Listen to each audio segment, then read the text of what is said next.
Good morning. It's Friday. It's the 4th of October. And for those of you who don't know me, my name is David Ward, and I'm co-hosting this morning's webinar with my colleague Adrian Moore, and we are both here as Directors of Portal Security. Our guests today are Figan Murray and Nick Aldworth, who you may or may not know, but you will do after this call. Let me just put a positioning statement where we are with this. So we have, sorry, forgive me, we're just trying to juggle a few balls here. So we're here today to talk about the Manchester Arena. Well, we're talking about Martyn's Law, but let me start with the Manchester Arena event. So May the 22nd, 2017 at the Arena, 22 people were murdered and over 1,000 people were injured in a planned, indiscriminate and cowardly attack. The Arena bombing inquiry chaired by Sir John Saunders identified that poor communication, poor planning, inadequate training and shortcomings in strategic leadership all played a part in the failure of those involved, both protecting the event and responding to the incident. There were several key takeaways from the inquiry, and these were, for the security team, the missed opportunities to stop the attack by security officers and police. The inquiry also found that the venue was an attractive target for a terrorist attack.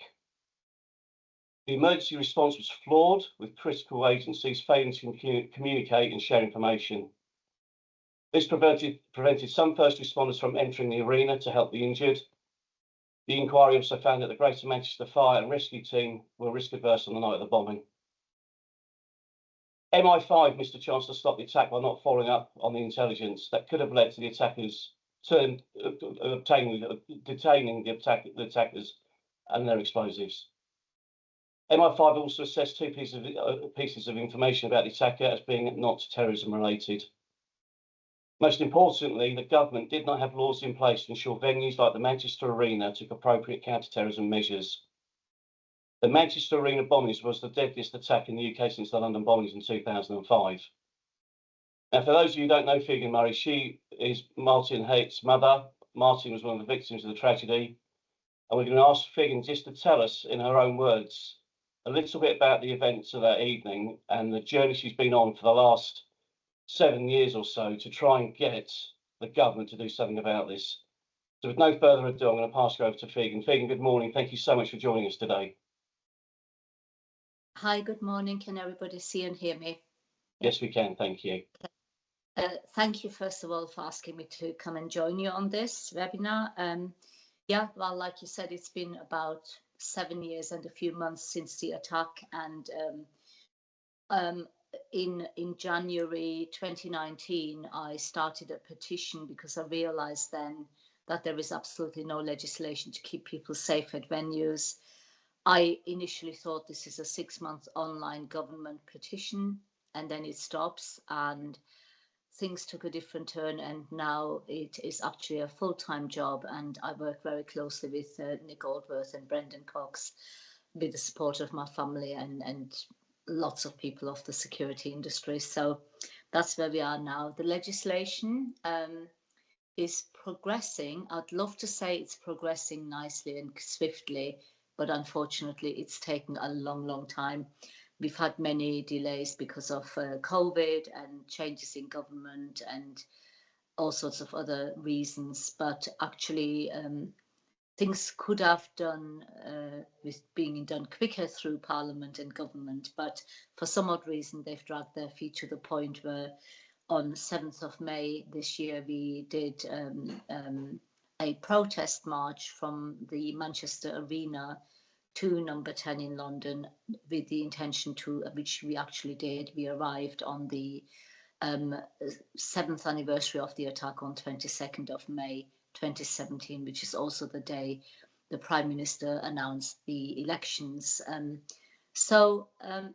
We've now had finally the first reading in Parliament of the legislation, so hopefully that means it's reached the point of no return. I'd like to think so. The second reading we will be attending on the 14th of October. We will be sat up in the gallery looking down as people, as ministers will be debating it, and we will listen to it with great interest, probably also great frustration at times, no doubt. So Obviously, we worked very closely with the Home Office and the department that is responsible for getting Martyn's Law off the ground, and we've worked with them even during COVID on Teams calls. Fairly regularly, we had meetings with them, and I'd love to say the legislation is great and wonderful in its present state. It isn't exactly all that we aimed to achieve, but at this moment in time, if it's 75% of what we were looking for, then certainly from me personally, I have to accept that.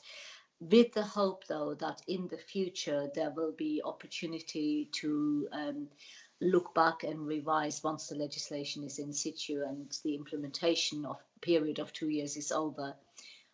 Once it's active, I hope that there will be opportunity for the government to do a review of it and make improvements even more and tighten it even more. And I'm sure Nick Aldworth will go into great detail about the legislation itself. I personally have a frustration about the capacity numbers that they changed from 100 to 200. I live in a small place, and unfortunately, in the little town I live, that would now exclude all of it. Nobody in my town has to, comes under the Martyn's Law capacity, so which is a shame. And yeah, so I hope that in the future that might change, but there are other things that have been adapted and changed in the way we're not too sure about whether we like it or not. But again, Nick will say as much as possible about that. But on the whole, we are a lot further than 7 years ago. There was nothing. We are a lot further than 5.5 years ago when we started working with the Home Office, and it's progressing. It just remains to be seen where we end up as an end result and how robust the legislation is, and I hope it is as good as it can be. So I'm going to hand over to Nick Aldworth now, who will no doubt fill you in more detail about it all. Thank you. Thanks, Figen, and good morning, everybody. Sorry, David, did you want to come in? I was going to share my screen, Nick. Unless are you going to control the slides from your side? Yeah, I might as well. If fantastic, you crack on, sir. Okay. So look, good morning, everybody. I recognise a couple of names in the audience, so great to be speaking to old friends and contacts, and equally great to be speaking to new folk. I'm grateful to David and Adrian for hosting this event. Although we work in different companies, one of the things that Martyn's Law has done is unified this industry probably like no other way previously. Figen's very kind to say that she works with me and Brendan. Actually, the reality is that me and Brendan work for her, and we've worked for the campaign and we've worked for the outcomes. I'm not going to talk about my views now about the law. Those will come out during the talk. If I feel, if I sound like I'm being a little bit evasive on a couple of issues, it's because there's a public face to this campaign and there's a private face. The public face is what you see when me and Figen are speaking to audience like this, and the private face is the stuff that goes on in the background, largely driven by Brendan, which is hugely political, and just leaves me in awe of the man, quite frankly, his ability to reach into government. And there are some very active conversations going on at the moment, which give me some hope that the bits that we don't like might have a future for being improved. So I will quickly come into my screen, and so not only have I got two challenges today, I've got middle-aged man has got to switch mute off, and I've got to be able to share my screen. So those are two enormous challenges for somebody who's 60. Have I achieved both of those? Can somebody tell me? You have indeed, Nick. Well done. You have, Nick. Oh, boom. It's going to be a good day. Okay, so the opening slide is deliberately nuanced, to be honest with you, because Martyn's Law applies to premises, but the reality is this is about protecting people from terrorism, and it's about making the impact of terrorism less should that awful occurrence happen. And I just want to keep people focused on, there's an awful lot of bad stuff going on in the world at the moment, if you haven't been seeing it in the news. And although these things are happening thousands of miles away, they definitely have an impact on us and our European neighbours. And since October the 7th of last year, when Hamas launched their deadly attack into Israel, we have seen actual attacks and several plots, some of which have been very late stage plots, interrupted in the UK. And so I don't want anybody to think that because, you know, the radar's a bit quiet around specific terrorist incidents, that it's gone away. It really hasn't. It's as bad as it ever was. And take this man's word for it rather than mine. Matt Jukes is the most senior counter-terrorism officer in the UK. I always like to start these talks with a reminder that we are at threat level substantial. There are 5 threat levels, there they are. But substantial means an attack is likely. Now, we have to take that at face value. One of the challenges around terrorism risk is that it's highly unpredictable. You know, we don't know where it's going to happen, when it's going to happen, what form it's going to happen. So we have to trust that our intelligence services are monitoring all the many feeds that are accessible to them. And they have come up with this decision that somewhere in the UK an attack is likely. So when we are making our plans to protect our premises and protect our staff and our customers, our family and our friends, I want people to stay focused on that. I don't want them to think, oh, well, you know, I'm a pub in the countryside, it's never going to happen to me. That's just not how terrorism works now. You're as much exposed to terrorism in the middle of nowhere as you are in a major metropolitan area. And just to prove my point, I just kind of gathered these just as a random search on the BBC. The Manchester plot there, when that comes to court, I think you'll be horrified at what that could well have been. It's a late stage plot described by policing as a goal line save, and thank God for that. It was described to me by a contact inside the intelligence services as, had that happened, it would have been the worst terrorist atrocity to happen on the UK soil. And there have been some awful ones preceding that. So that's a measure of how serious that one was. An Islamist plot. Only last week, or a couple of weeks ago, an extreme right-wing activist was convicted for planning to attack LGBT communities in Scotland. And earlier this year, as an indicator of these confused and unclear motivations, a 20-year-old Liverpudlian was convicted on a range of offences linked to terrorism. And you can see the individual there demonstrating his intent on screen. Thank God that despite some failings, which are inexcusable, our security services and our police are on top of most of this. So there's Figen's lovely boy. I said to her last night, she don't have knockout good looking kids. I always show a picture of Martyn with Figen's permission, simply because more than anything, this always crystallizes in my own mind why we're doing what we're doing and how we've got to where we've got to. If it wasn't for Martyn, if it wasn't for all those other innocent individuals murdered by terrorists, both in the UK and around the world, we'd probably be happily enjoying different careers. But this is where we are, and that is our motivation. So Martyn's Law. If you've missed any of the prelims, I don't know where you've been for the last 5.5 years if you have, because I've not exactly been silent on it, and Figen's been very prominent on it. Martyn's Law requires those responsible for certain publicly accessible locations to take proportionate steps to reduce the threat to the public, i.e. the users of those premises, from terrorist attack. And it's about preparation and response. What Martyn's Law isn't about, it's not about stopping terrorist attacks. It can't do that. It won't do that. It's about making them less effective when they do happen and making them less likely to be able to happen at your premises. And so on the 12th of September, a bill was introduced into Parliament, and it's called the Terrorism Protection of Premises Bill, also known as the Protect Duty, but mostly known as Martyn's Law. And in that bill, they've now refined a lot of the things that Figen and I have been talking about over the last few years, and they've created definition. And I'm going to talk at the end of this slide pack around what the next steps are. So we won't cover, how change might happen until later. But at the moment, we have two focuses in the law. The first is premises, and the second is events. And to be inside the law, you have to be a qualifying premises or a qualifying event. And the qualifying premises effectively sit in this list here.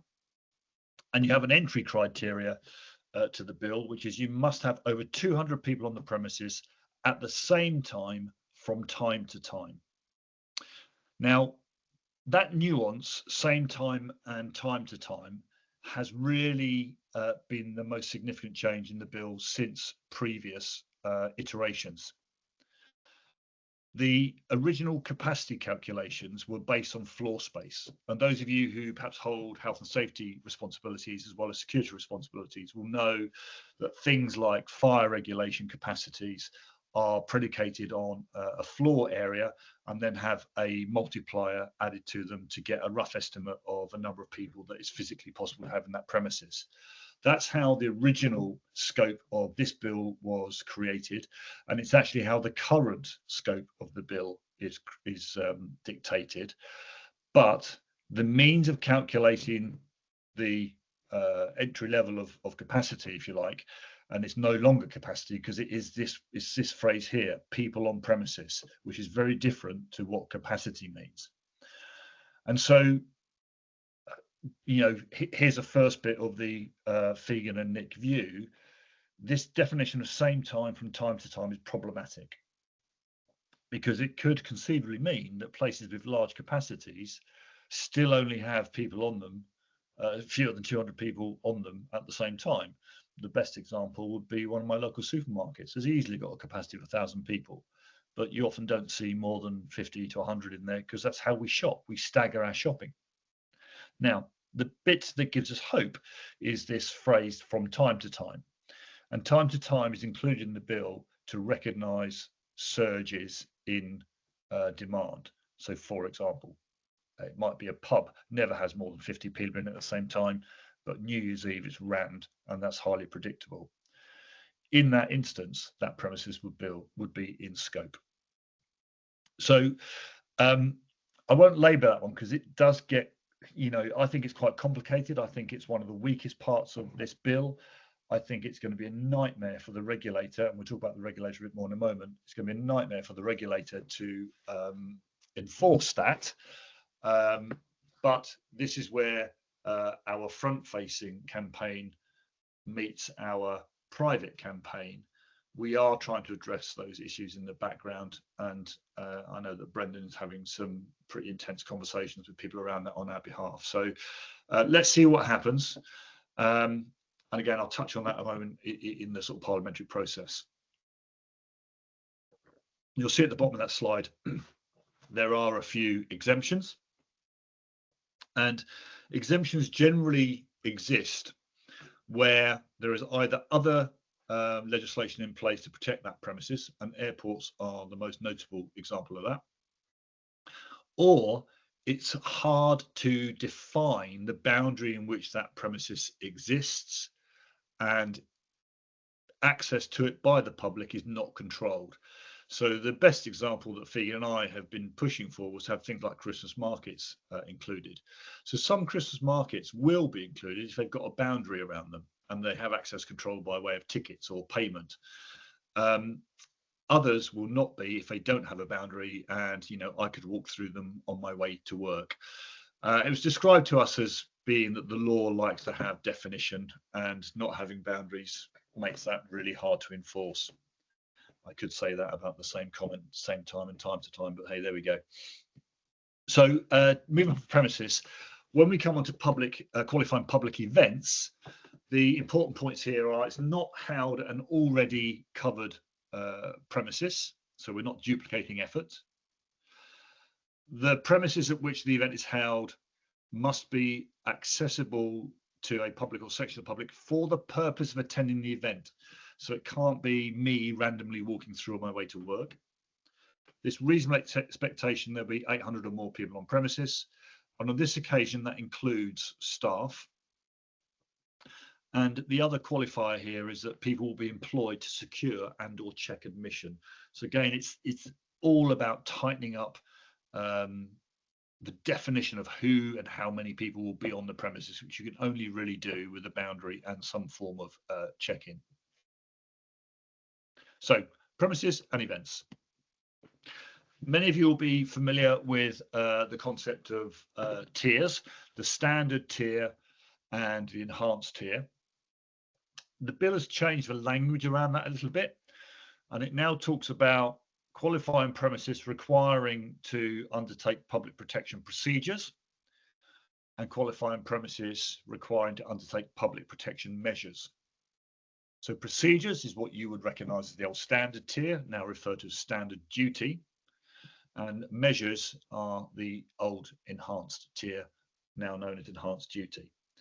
So the numbers have stayed the same, except for the standard duty, where it's now 200 to 799 people present at the same time from time to time.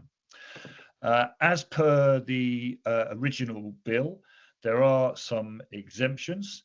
So faith establishments, education, childcare, they will all default to the standard tier, regardless of how many people will be present on the premises, except for those big beasts that I know are represented here, where you may well charge admission to come into your, what is effectively in some quarters, a hybrid faith establishment and tourist attraction. So let's talk about the standard duty. The standard duty is about procedures, and you'll see on these slides I've highlighted in red the difference between procedures and measures, because the standard duty is all about having a plan. Okay, it's not looking at complex risk assessments. It's not looking at the need to be installing expensive infrastructure or people. It's about taking what you have at the moment, in most cases probably not doing very much more, because so many of these things are potentially part of your existing health and safety plans, and creating a plan that will reduce the risk of physical harm in the event of something awful happening. So not stopping it, just reducing its impact. So consequence management. The bill cites 4 things that must be present in that plan, and they are the ability to lock down, the ability to evacuate, the ability to evacuate, and the ability to communicate your plan and to communicate in times of crisis. And then the only addition to that is the responsible person must consider types of terrorism and how procedures will reduce the risk of harm. So when I say there's no statutory requirement to have a risk assessment, actually that obligation implies the need to have some sort of assessment of how is terrorism going to hurt my premises. And in my mind, that's an assessment of sorts. So this is all pretty straightforward stuff. Now, interestingly, if anybody looks at what I do on LinkedIn, I was doing a bit of research the other day on the Parkland shooting in Florida. It's a school shooting, and it was 19 were murdered in that shooting. And it was the one that was played out in full glare of the public international media. And it's the one where the cops were a bit slow going in to confront the attacker. And that was the headline, you know, incompetent cops fail to take out active shooter. But actually, when you look at the reports and the subsequent sort of inquiries into that event, one of the key failures was the ability to lock down. That school had a lockdown plan. It had actually practiced and rehearsed that plan. However, what was not clear was who could authorize the lockdown plan. And therefore, in that moment of intense pressure where somebody's shooting and awful things are happening, there was a complete breakdown in what should have been an effective and successful plan.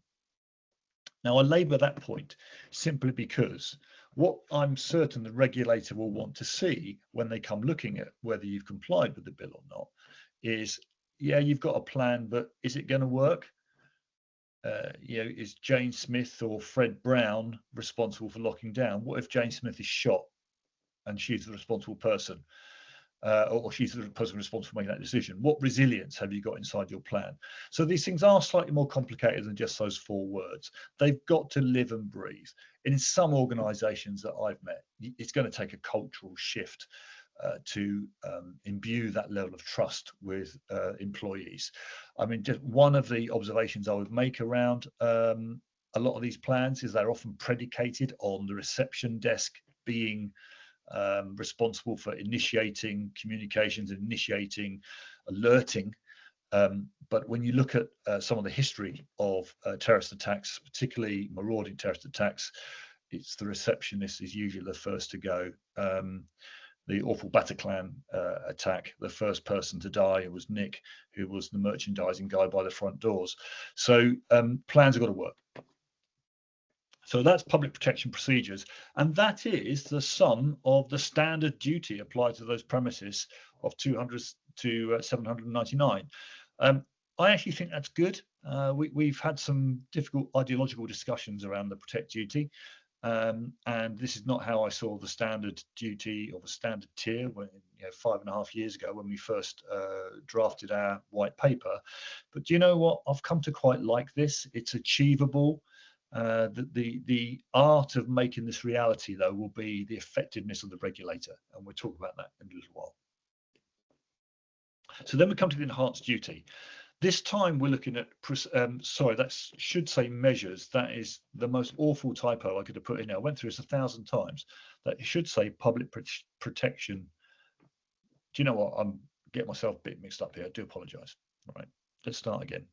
So the enhanced duty is required to apply the same standards as the standard duty, i.e. these public protection measures, these public protection procedures, I do apologise, public protection procedures, but then it has to apply the public protection measures. So I was right.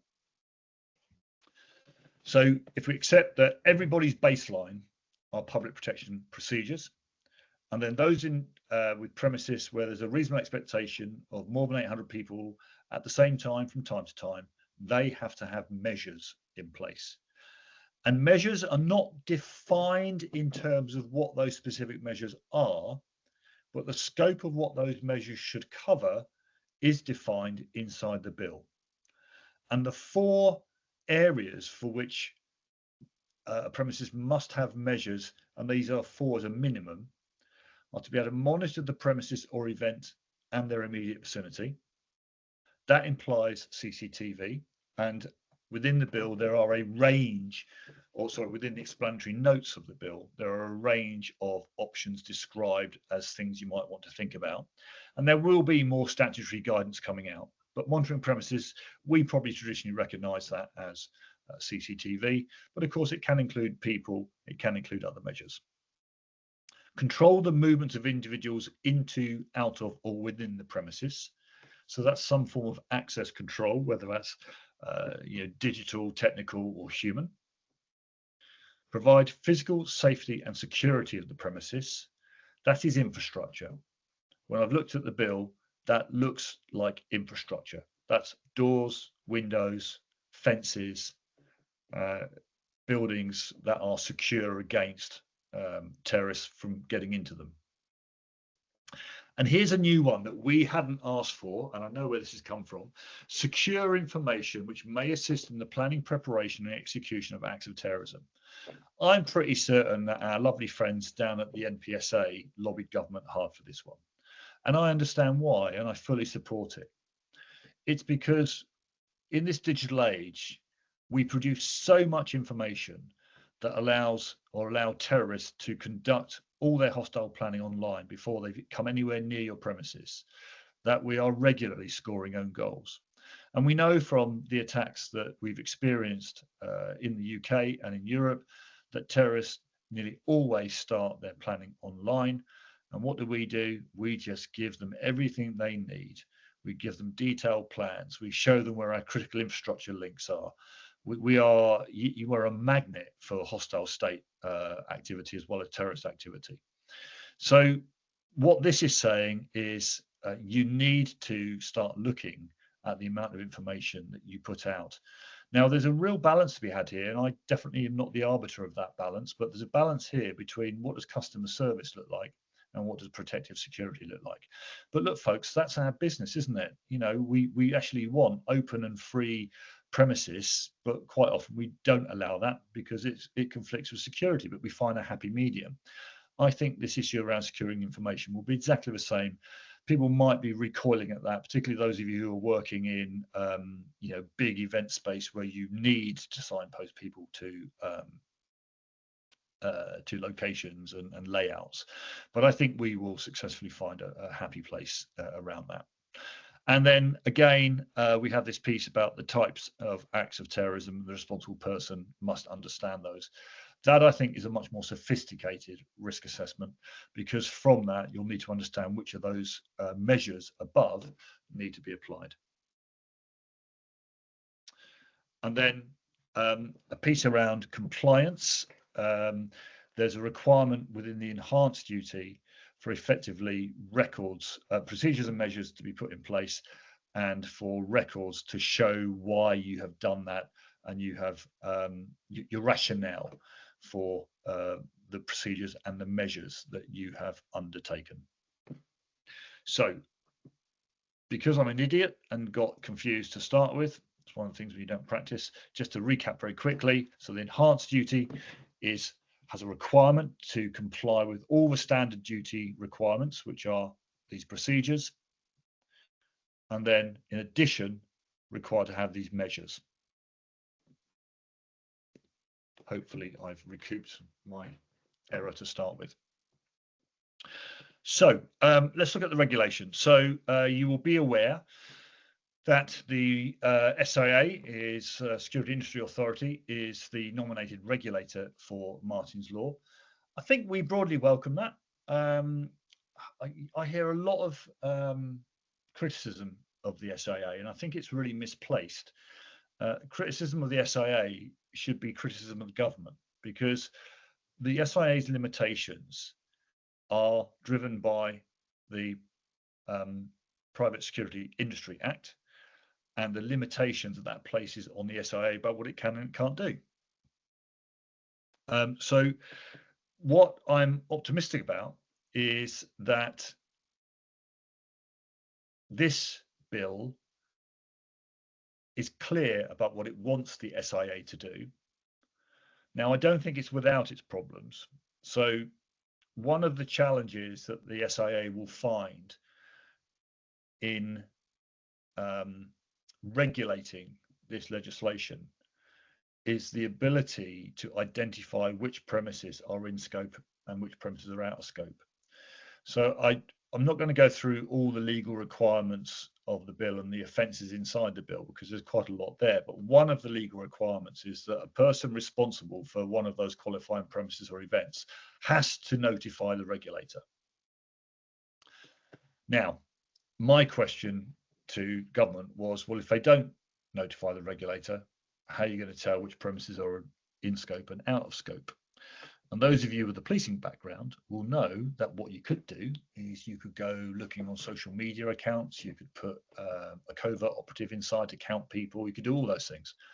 But you can only do those things if you have powers under the Regulation of Investigatory Powers Act, RIPA. And if you don't have those powers, you can't do any of those things. Guess which public agency doesn't have those powers? Well, it is the SIA. And it's actually one of the reasons why the SIA can't operate as a security industry regulator as effectively as it would like to. So that's something we've pushed back on. It's a complex issue, and it's not just linked to this bill. It is linked to the SIA's wider responsibilities. And it's also linked to the fact that we live in a liberal society, and RIPA is also known as the Snooper's Charter, because so many public agencies have RIPA powers, including your local authority, who can look in your bin if they think it's needed, or the fire service can come and check whether you've got enough fire extinguishers if they think it's necessary. And it's got a bit of a bad name, so governments are very reluctant to expand the list of agencies that are on RIPA. But we have made that point until we're blue in the face. I'm optimistic. But have no control, I should hasten to add. Anyway, so regulation. So the responsibility is on the person responsible for premises to notify the regulator. The regulator's first obligation is to support responsible persons in complying with their obligations. I've got to be honest with you, I really like that. I am a bit of a carrot and stick person, very big on the carrot, very low on the stick. And I think the way that we improve the whole of society's security is through education, awareness, and voluntary compliance. And that the only reason we've had to move down this line of statutory enforcement is because the carrot doesn't always work. What I think success looks like for a regulator is a well-funded public campaign to get people to comply with the legislation. But I think it also looks like an accompanying good code of practice that can be applied inside premises that are out of scope of the bill. And when we go back to those protective security procedures, they are simple. And wouldn't it be great if there was some sort of, kite mark or gold star that people could get just for voluntarily complying with that. So I think that's what good looks like with the regulator. There's work underway. Government have released a tender for somebody to come forward and design what the regulator looks like. And then once that design work is done, the SIA will pick that blueprint up and they will turn it into reality. And that's why there's going to be an enactment period. So whenever the bill is passed, and I'll talk about timelines in a moment, whenever the bill is passed, there will still be a year and a half, probably 2 years, while the SIA builds its capability, recruits people, gets the right IT systems, sorts its budgets out before it can actually start regulating. Interestingly, during that, let's call it a 2-year period, premises will need to be coming up to speed so that when we get to the enactment point, they are compliant. That suggests to me that the first thing that the SIA will do, even before it's built its regulatory function, is to start getting that education and awareness out there. But the bill does have teeth, and we shouldn't underestimate that. For standard duty premises, there's a maximum £10,000 fixed penalty notice. The legislation around this is tailored to what the organisation can pay. So it is proportionate. So if you're Mrs. Miggins, who happens to have a 205-seat pie shop, and you've got reasonably good revenues but very poor margin, the regulator will fine you something that's representative, i.e. it feels a bit painful, but it's not going to put you out of business. I support that because nothing that Fegan and I ever intended to achieve was to damage industry and business. And then the enhanced duty, which are your big beasts in some cases who own many stadiums across many countries, then there's some big old fines there. And for non-compliance around the civil fines, we can then shift up into criminal criminal convictions, which of course has a different implication to the standard duty, which are just civil sanctions. You don't get a criminal record from a civil sanction and fixed penalty notice, but you would for some of the offences. You actually have a criminal record, and of course by virtue of that go to prison. So those of you who are interested in what costs look like, these are government figures. There was a previous estimate that some of you might have seen in the old impact assessment that was printed or created in 2023. Earlier this year, which is the column marked current estimate, the government revised its figures. So they reckon it's going to cost the standard duty premises a little bit more than it had catered for originally, and a little bit less in the enhanced duty premises.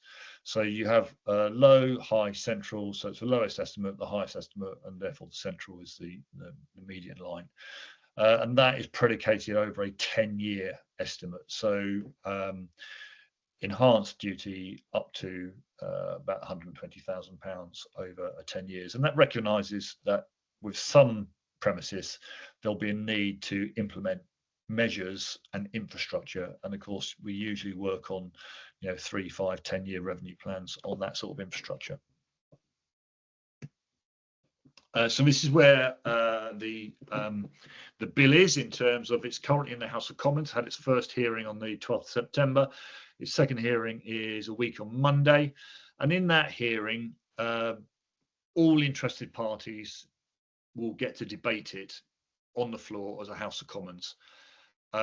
What that does is it gives the government a sense of how much opposition or support there is for the bill inside the Commons, and it gives them a chance to start thinking about who do they need to start negotiating with, if they do at all.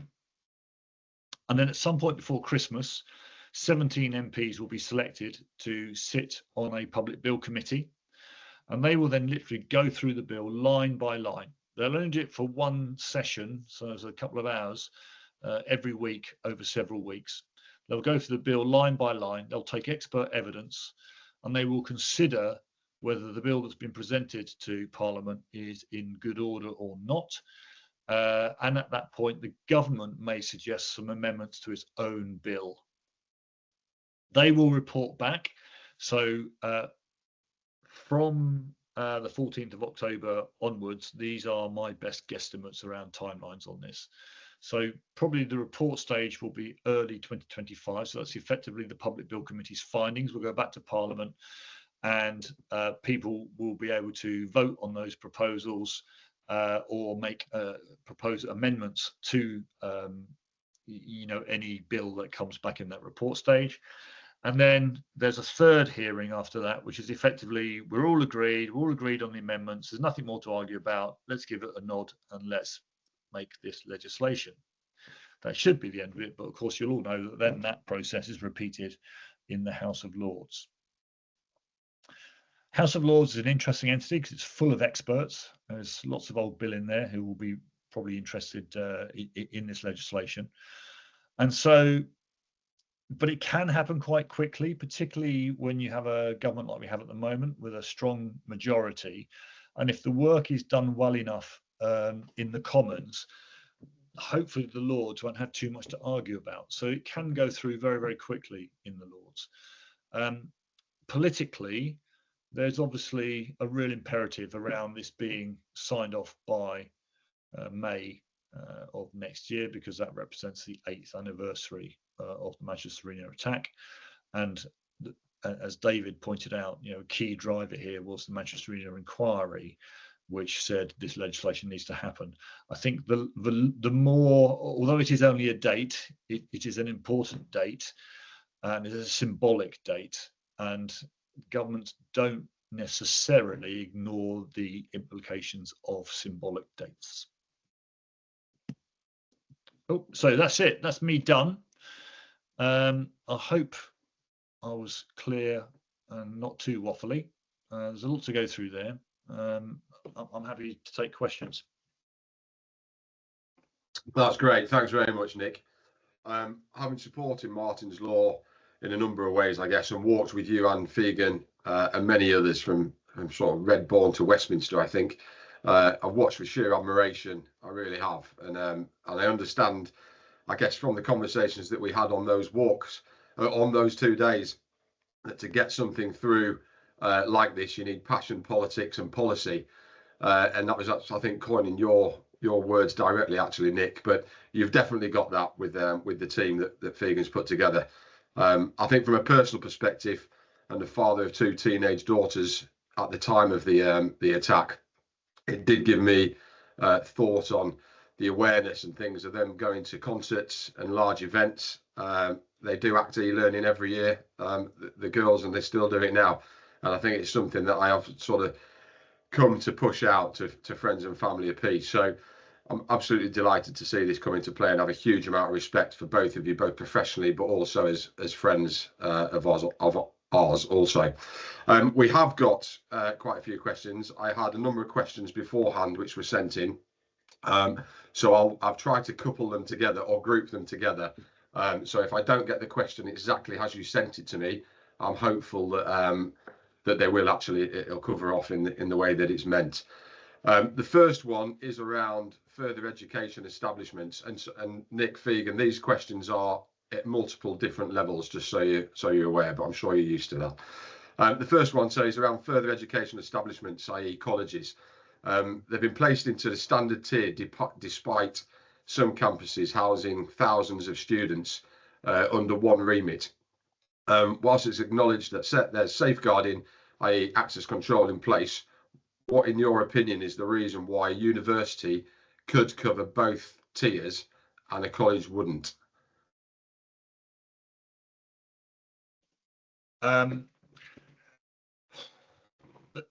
It's difficult, isn't it? And I think it's probably something to do with the Education Act, and it's something to do with the ages that the Education Act covers, because the Education Act, as I understand it, imposes existing conditions on schools and further education establishments to keep people safe.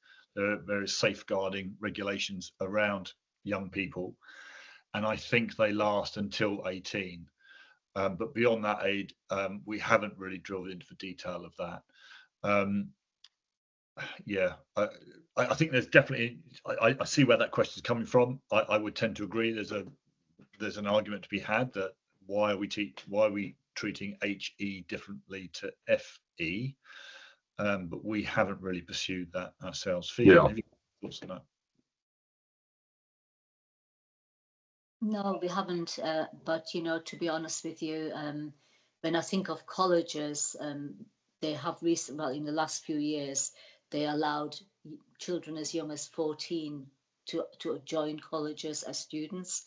So that, obviously might be an issue. I don't know. But like Nick said, there might be other rules like safeguarding that come into play there. Whereas in higher education, it's different. And I'm pleased to, obviously I did my master's at UCLan in central Lancashire, and I'm pleased to hear that what they have introduced is ACT training for all staff. But they also told me that they're developing, and I hope that's come into action this year as the university opened. They were sort of adapting that training to students, so that on admission they all had to do the ACT training as students, which obviously would be incredibly good, and I hope if they do that other universities follow. And they even said we are happy to share the material with other universities. That's great. Thank you very much. I think the person that sent it in actually said that they made a statement at the end to say they will be working to the enhanced tier anyway, but they wondered why there was a reason. So the next one, I'm responsible for tall buildings that has multiple tenants, all on access control, and all remain within my control from security in the building. However, my building has restaurants and bars within it that are open to the public. The capacity for my public space is 200 people, but at any one time there will easily be over 800 people in my premises. What's your view on the impact to my building and me? For anybody who's an ex-police officer on this call, that certainly sounds like a promotion exam question. That's the town of Sandford was where all this stuff used to be based. Look, so there is some there's some government guidance in the form of fact sheets that talk about this issue, and premises within a premises are covered inside that inside those fact sheets. So as a rule, if there is a qualifying premises inside a premises, the whole thing comes in scope, but not the parts that are not public premises. So if you have your tall building and you have a bar and a hotel and a nightclub, but loads of private offices, which are your bits I'm going to guess are access controlled, your private offices are not in scope. They don't count for your footfall. It's only those publicly accessible locations. and the area that they are obviously driving. So what I think I'm hearing here is you've got a number of places which have capacities of 200, but because you've got people coming in through your common ground or your common entrance to get to those places, in your common entrance you've probably got 800 or more. Well, not the bad news. Good news is that you're an enhanced duty premises if you've got dealing around your concourse as they move towards other locations. Yeah, great. I think that's a great answer, Nick. Thank you. There's a lot of questions on the SIA, and I think you actually covered that really well in terms of the regulator. And I do feel for you because I've seen you been asked, both of you, a number of times on this, and I get that it is challenging. I'm going to try and couple them together in a two-part though, and maybe we could go to both of you just to get your view on what you think. So, with the SIA being the regulator, are they going to audit the clients direct now? Which ultimately, in terms of clients, this I guess means the tenants or the landlords, as opposed to the security provider. And the second part is, where does that responsibility lie in terms of the security company and ultimately the end business? I've tried to group these together, and hopefully that is clear the way I put it across. But if not, then I may ask them individually. No, that's really clear. Do you want to go first, Figan?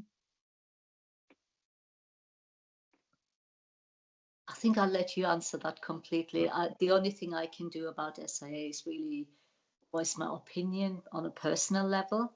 I can do that if you like. I was kind of quietly hoping from the start that SIA will be the regulator, and I'm pleased to hear it.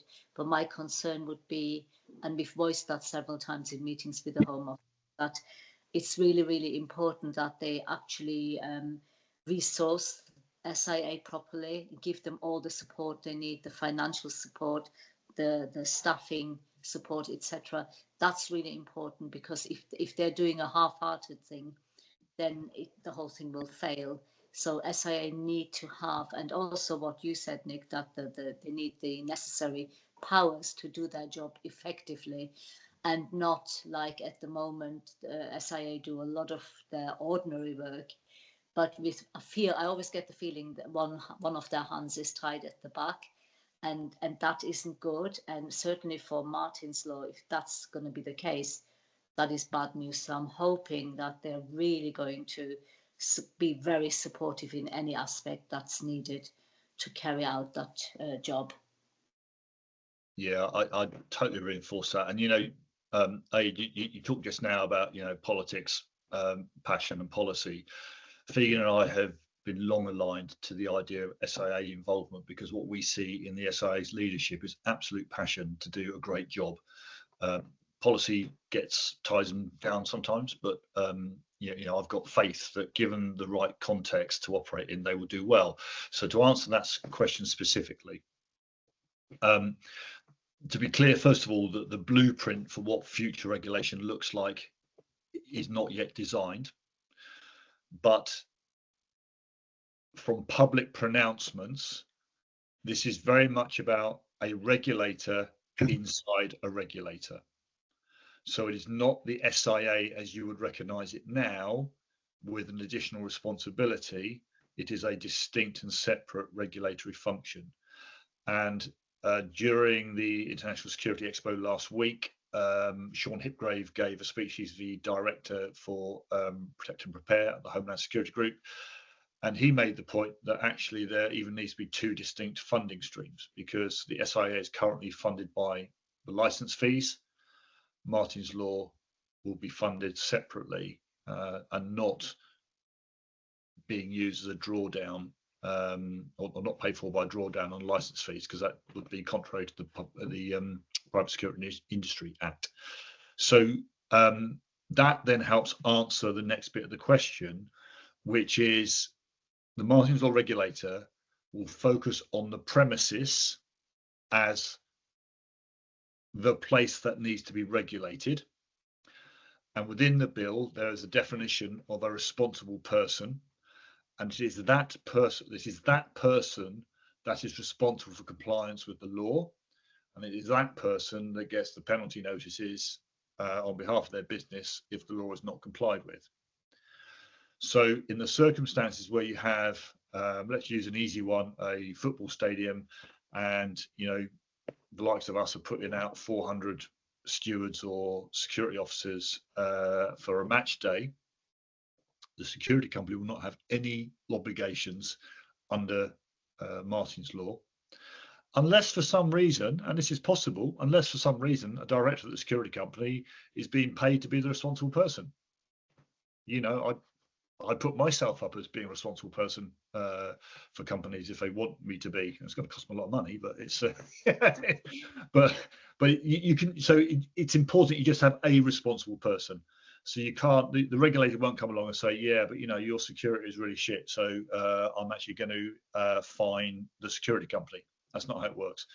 The owner and the operator of the premises will designate a responsible person, and they will be responsible for making sure that that security is good. And if it's not good, the failure comes back to the responsible person, not the security company. Did that the questions?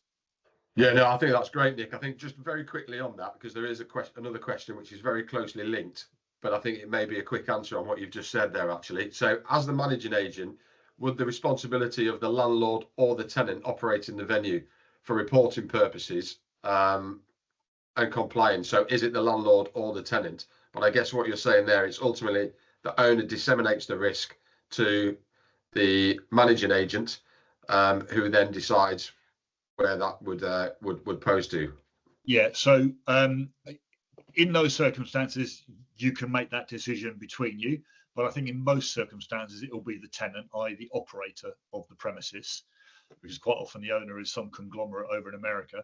But the bill places a responsibility on the owner to collaborate with the operator, so that if I am the responsible person and I'm the operator of a stadium and I sit there and say, guys, we really need to invest in infrastructure here, we really need new gates or whatever it might be, the owner is under a duty to collaborate with the operator in those circumstances.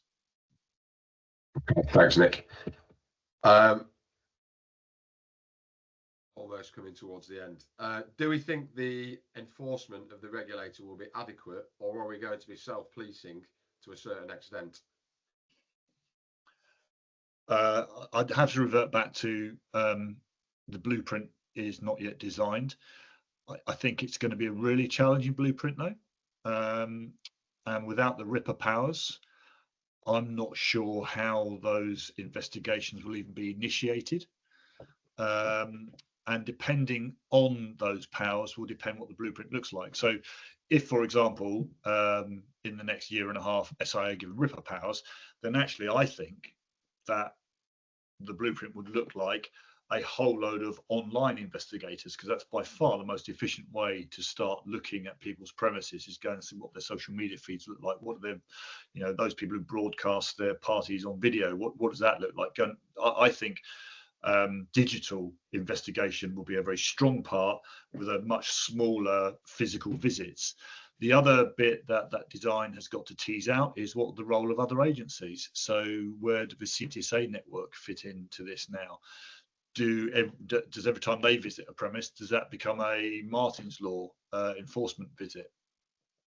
So long waffly answer to what should have been a short question, which is wait till the blueprint's published. But I like to give a little bit of context. But I think there's work to be done, and as it lies at the moment, that blueprint can go in a number of directions.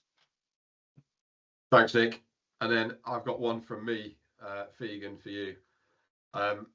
Obviously, the journey that you've been on is a phenomenal journey, both emotionally, professionally, and sort of changed your world entirely, and your family. How do you feel on a Sunday night when you sit at home with your husband with what you've achieved over the past 7 years?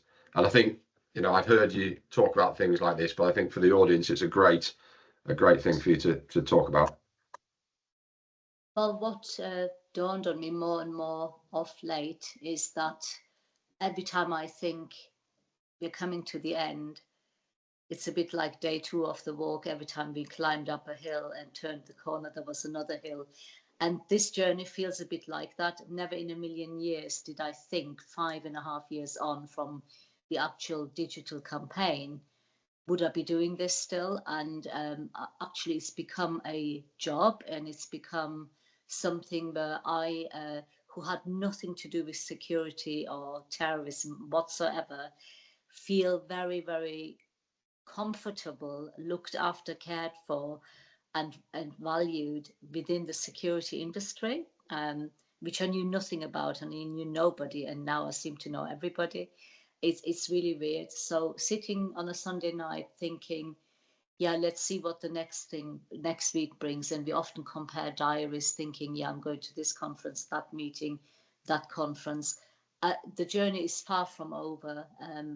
You know, I'm going to be in this for the foreseeable future until it's done, signed, signed off by the King, and probably throughout the implementation period of the 2 years. So I want to hang around to make sure that it's actually become a reality that is achievable, and that people are comfortable with eventually, because I appreciate change is not easy.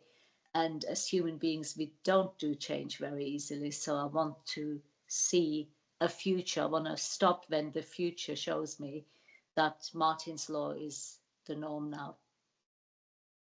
I think, not that I'm qualified to do so, but on behalf of the security industry, I think they would absolutely be delighted to hear that you're going to keep maintain and keep involved, because you're a phenomenal lady and have done an amazing job. So thank you very much.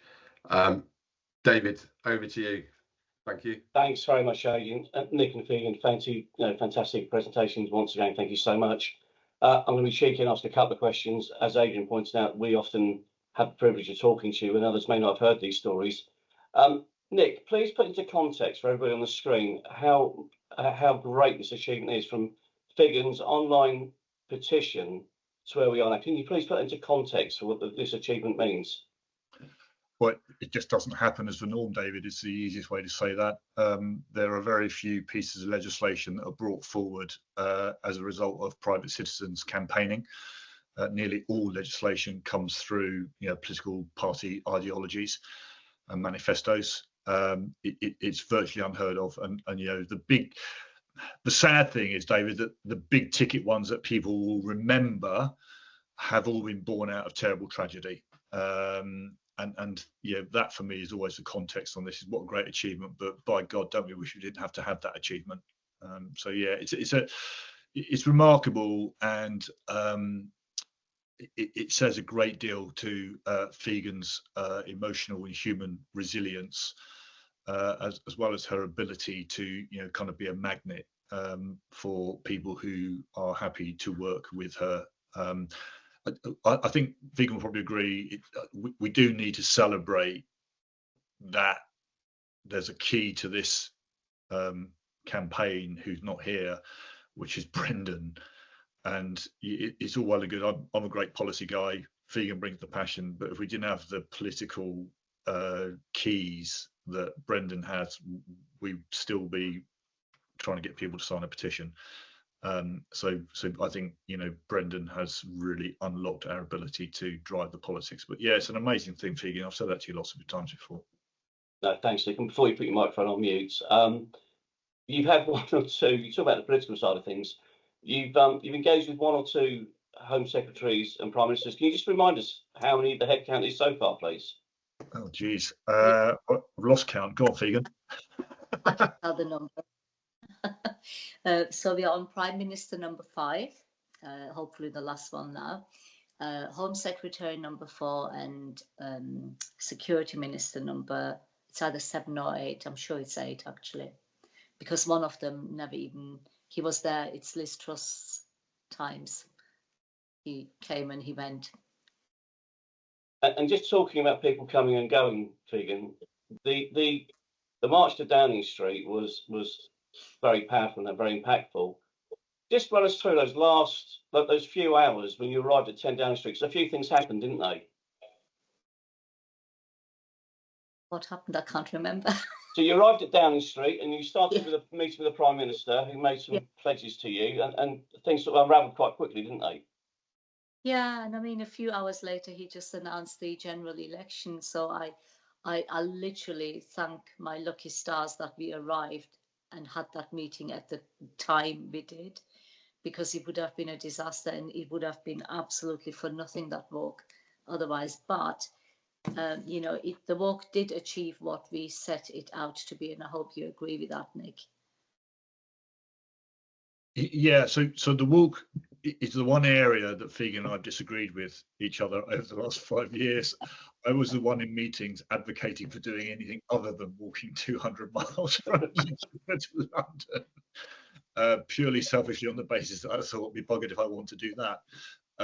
But it was 100% the right thing to do, and that was, you know, a threat that Figen had made for many, many years, albeit I think initially as an off-the-cuff comment.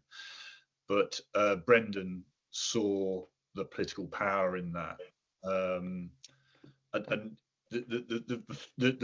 22nd of May, and you guys were part of that, was it was an amazing moment in my life, and I hope it was an amazing moment in Figen's life. And you were there. There was a palpable power as that little group arrived at Downing Street. I won't forget it. Can I just add that? I mean, okay, I may have started the whole thing with that online petition, and then Brendan came on board, and then Nick. I started the petition, the campaign, as a mother. My husband Stuart, without his support, I wouldn't have been able to continue. And he understands that I couldn't do the campaign as a parent. I took the attack very personal as a mother, and I thought, you killed my baby, you watch what I'm going to do. I had no idea what it was I was going to do, but it turns out it was Martyn's Law that I'm going to end up doing. However, I feel that the campaign is myself, Nick, Brendan, the incredible support of my husband and my family, the PR people who've joined us, and now I can say the campaign team is the majority of the security industry as well, because you're all behind us, and it certainly doesn't feel a lonely place at all. Thank you. Well, no, listen, we're very grateful for what you've done. I mean, every time we go to a venue now, every time we go to an event with the children, we think about the work you've been doing, because we want to be safe. We want to go and enjoy ourselves and not have to worry about what if, because we hopefully have it all prepared properly. So I'm very grateful for both of you yet again for your time this morning. Very fantastic presentations. Hope everybody online has enjoyed it and found it beneficial. We are going to be running a few more of these talks. We've got a series of 4 coming up on how to keep people safe in the public realm, and we're going to have speakers from Safe Havens, Wave and Arthur Angela. That's going to be followed up by a presentation on the Susie Lampley Trust, which is about standing up against harassment and how to not be an active bystander. Another one about employers' initiatives against domestic abuse, and about supporting employers to take action against domestic abuse. And then finally by the White Ribbon Group to stop violence and harassment before it starts, and working with men and boys to make a change. These will be 45-minute lunch and learns. We will send the dates out to you, and hopefully you can join us again. We will record those and make the recordings available if you want them. But for this morning, unless there's any other questions, which I don't believe there are, I'm going to call this to a close. Thank you all very much for joining us. Nick and Figen, thank you so much again. You've been fantastic. And Adrian Moore, great co-presenter, mate. Thank you very much indeed. Thanks to all very much. Take care, and we'll see you all again soon. Thank you.